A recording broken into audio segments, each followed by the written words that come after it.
Alright, so we have something I've been waiting a long time to install on the Evo. Now, my Evo is 12 years old and stuff gets worn out. So in here I've got this Audio Interior Technic steering wheel suede cover because the leather on my steering wheel is pretty bad and worn out.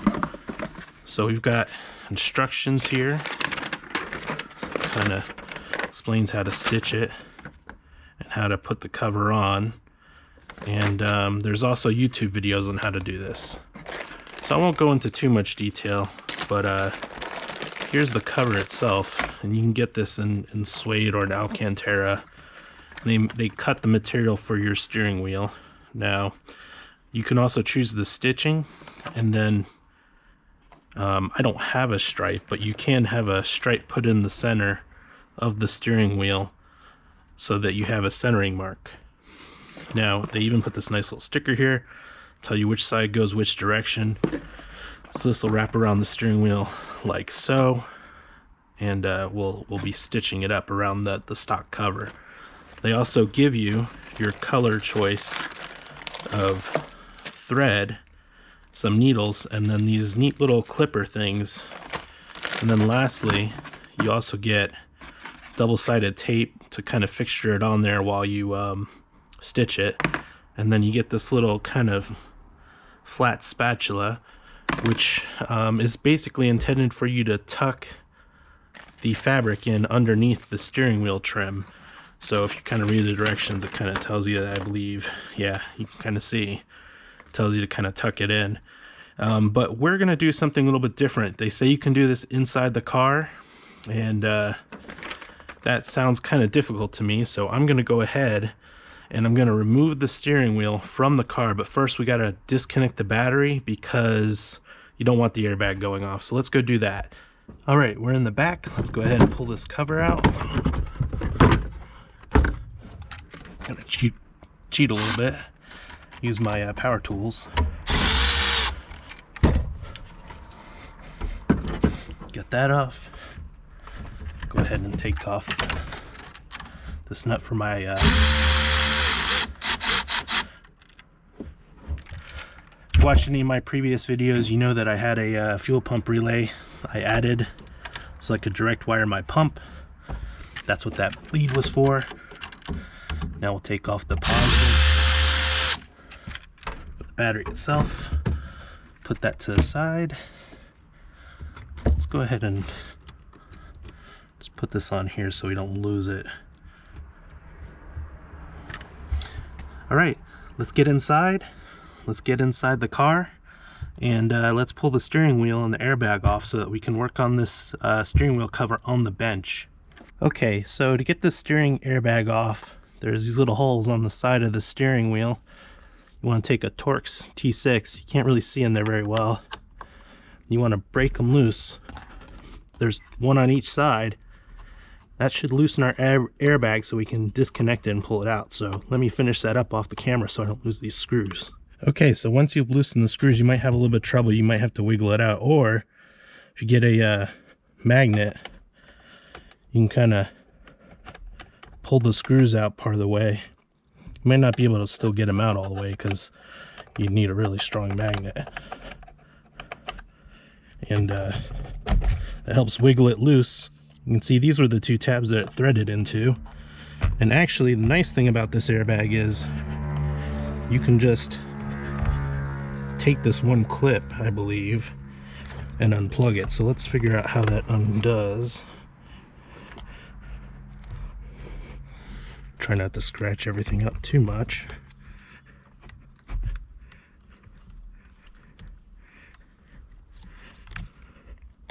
There we go. So you just press the outside. Actually, that's weird. Didn't expect that, but yeah, you press the outside and it pops right out. And then this down here, which is also, you press on this, that's your horn. So now we've successfully removed the airbag. We'll set that to the side. You can see both of these connectors, they go to your clock spring. Then you have this other connector here, which is probably the connection to all the all the controls on here. So now we've completely disconnected our clock spring from our steering wheel. What we'll want to do is get a socket and probably an impact and pull that nut off. All right, got my handy dandy DeWalt impact driver with the 17. Let's see if this is hard to get off. Nope, not at all. All right, so 17 impact driver comes straight off, not that hard. We'll put that somewhere safe. Now what would probably be a smart idea is to go ahead and mark this, but we're just going to pull this off. And actually you can see it comes off real easily, so just put it back on. You want to make sure you don't rotate the clock spring a whole turn, because you want this to go back on without, because this can only turn, clock springs can only turn so many times, so don't let it turn more than a revolution. This should stay at the bottom. So yeah. And then the wheel itself, you can see we could take it and we can put it on off a tooth. So yeah, let's go ahead and mark this sucker while it's still straight, and then I'll go ahead and pull the wheel off. I'm going to mark straight up and down on the shaft and then also on the wheel. Then we'll start disassembling some of the trim on this so that we could easily wrap the steering wheel with the new cover and start stitching it. All right, so the first thing we're going to do is let's go ahead and pull these 4 screws out and see how much trim we can remove.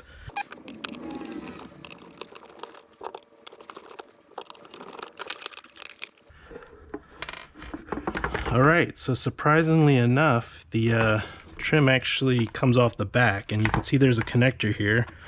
I'm guessing that connector is if you have the Bluetooth controls that go right here, which I don't have because mine was an 08 base model. So you can also see here's the screws that hold in your airbag, and they're not designed to come out. Actually, they're captive, so when you try to pull the airbag out, you can't drop them inside of here. So we're going to set this aside. We're going to actually clean this up before we put it all back together, because it's kind of gross from 12 years of use. We'll get all this dust out of here before we put it back on the steering wheel.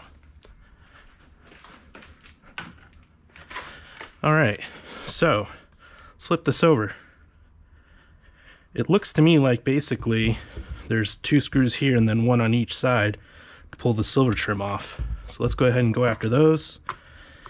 And that should give us all the room we need to start wrapping this thing. This is snapped on. Maybe we have a couple more screws. Maybe it's just stuck on there from all the time. Yeah, that's what it is. All right, so I can already tell before I pull this too far that this ground screw here for the whole assembly needs to be taken out, because otherwise we'll pull that tiny little wire, and then if we do that, chances are the rest of these controls will stop working, because that probably grounds all of them. Let's take that out. Now we can remove this. Let's go ahead and put the screw back in here so we don't lose it. There you go. So now we've got it completely apart.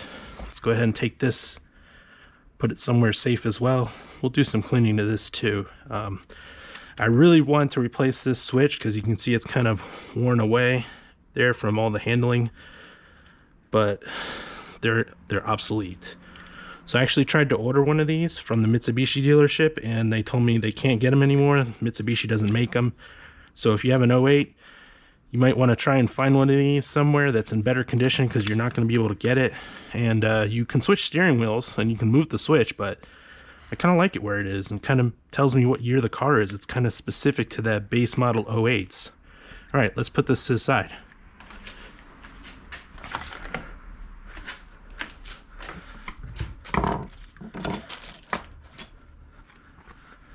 All right, so just to give you guys an idea of how this works, we've got the cover. You can see it says windshield and driver, I hope. And basically, the cover goes around like so.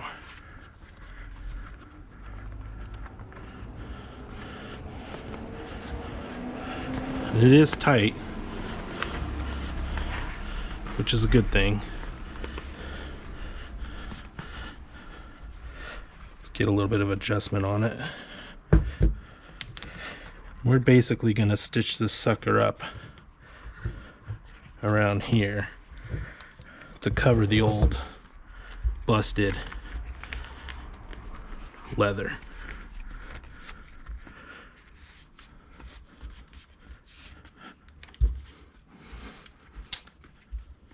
So this is probably about the time where it's good to go ahead and go online and watch as many videos as you can about this, because you want to do it right. So what I'm going to do is line these up. You can kind of see, it looks to me like they pretty much tried to match where the factory stitching is on the top, these two parts. So it's going to go around like that. We're going to go ahead and watch the instructions and come back, and we're going to start stitching this sucker up, because I believe the first thing we're going to do is actually put little strips of this around before we leather wrap it, or suede wrap it in this case. Alright, so the first thing I'm actually going to do is clean this thing up with some alcohol, and you could see that my wheel is really bad. I mean, the stitching's starting to come undone here. It's just worn out from all the years of driving. I'm the original owner of this car, and it's got about 100,000 miles on it. Let's go ahead and take some alcohol. It's isopropyl, which is kind of hard to get right now because of all the people hoarding cleaning stuff.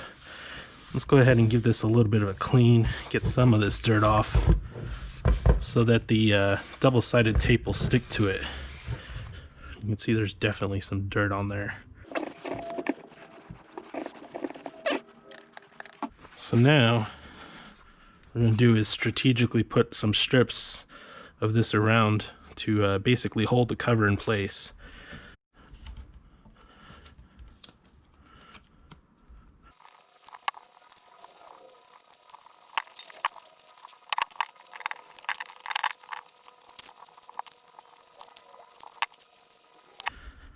Alright, let's make sure we got these stuck down good. This stuff is really thin, so I don't expect you're really going to feel it underneath the wrap. Let's go ahead and stick it down as best as we can. Now I think the goal is to get the wrap around it first before we pull the backing off. That way we can kind of get this lined up. Now I feel like the important part is probably to get the top centered around this thing so that your material is nice and tight where you're going to see it.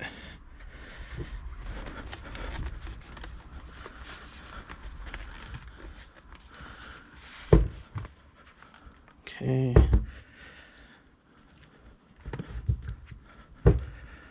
That feels pretty good.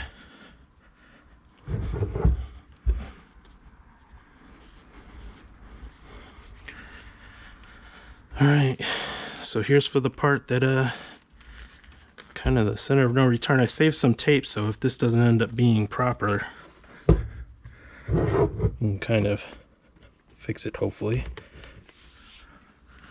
Let's go ahead and tear these pieces off one by one.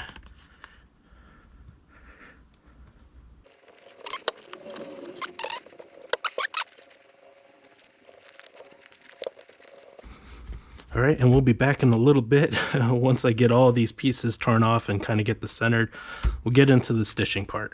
Alright, so I kind of modified the instructions a little bit the way I decided to do it, but if you follow the instructions, and they also have a good video on YouTube, which I'll link down below, you crisscross across stitching after you've knotted through the first loop, but you skip every other one, so it makes this really nice hatch pattern. But then I decided to do something a little different. I did what they said all the way down, and then I doubled back and redid the opposite ones, and there's a lot more stitching here, but you know what? To me, it feels a lot better, a lot tighter around the steering wheel. So I'm going to go ahead and do that to the top. I went ahead and did these two off camera. They feel really good. So they look a little bit different than what you're probably normally going to see and what the instructions will show you, but I'm pretty happy with how they came out. And I'm pretty sure once I get this all tucked underneath the trim, it's going to look pretty good, at least in my opinion. So let's finish this part on the top. I'm going to do that off camera again because I like to sit inside in the AC on my couch doing this, and I don't want to have my GoPro on my head in the house. Alright, so as you can see, I went ahead and I put it back in the car. It's just the reverse of what I showed at the beginning of the video, nothing tricky or challenging. I'd say overall I'm pretty happy with how it came out. There's a couple little things that I'm not, 100% on. Basically how the fabric tucked in over here, I feel like it didn't tuck in as tightly as I wanted it to, but I can live with that. The rest of it feels awesome. The stitching feels good. Down here at the bottom came out excellent. So no problems there. It's just mainly up here. And that might just be my fault because, well, I've never done interior work and I've never wrapped a steering wheel. But this was pretty easy, and I would suggest it to anyone that has a really worn out steering wheel because it feels a lot better and it looks a lot better too. So, let's go ahead and make sure everything works. I've gone ahead and I've reconnected the battery after I got everything reassembled in here. Let's just make sure that we don't have any airbag lights. All right, no airbag lights. Well, it went away just now, so we're good. AYC switch is working, cruise control is working. So everything's hooked up right, which is good because you want to make sure after you take the clock spring and disconnect it from the steering wheel that when you reconnect everything it works right and you don't get any errors. So this is a pretty good mod. It wasn't that bad. Turn the car off so you can hear me speaking. I'm really glad that I did it, even though it took a while to stitch this. It wasn't too bad, and I'd recommend it to a novice. So tune back in for more because there's going to be a couple of small mods I'm making, and also beginning of next month is the first autocross I've done in a while with this car, so we're going to be taking it back out for some fun. And we've got some, well, we've got some cool new mods to try out, obviously, that I didn't have, like the shifter and the turbo. So tune back in. Thanks. Bye.